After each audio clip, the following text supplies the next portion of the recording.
जब मैं 15-16 साल का हुआ तो मैंने अपनी माँ के की हेल्प करनी शुरू कर दी।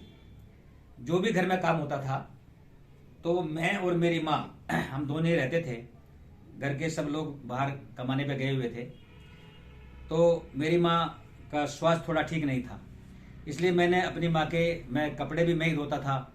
अपनी माँ को मल मल के नहला के लेके आता था, कुएं पे उनके कपड़े धो के लाता था, घर में झाड़ू लगाता था।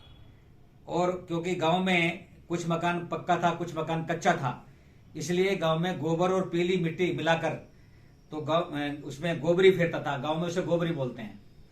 और बाहर से क्योंकि हमने घर में गाय पाली हुई थी, भैंस पाली हुई थी, तो जंगल से उसके लिए चारा भी लेकर के आता था। फिर चारे को काटता था, भैंस को नहलाता था।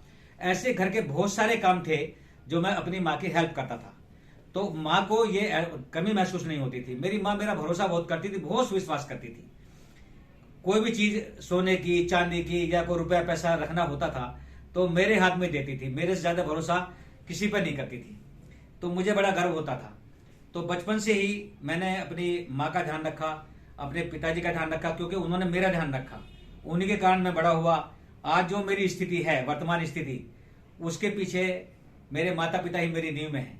तो माता पिता से ज्यादा भलाई चाहने वाला विश्व में कोई, इस तीनों लोक में के बल्कि सातों लोगों में कोई नहीं हो सकता। इसलिए क्या आप भी अपनी माँ की सहायता घर के कामों में करते हैं? माँ की चिंता करते हैं? अगर नहीं करते हैं तो जरा इस बारे में सोचिए, आपका कल्याण हो जाएगा। धन्यवाद।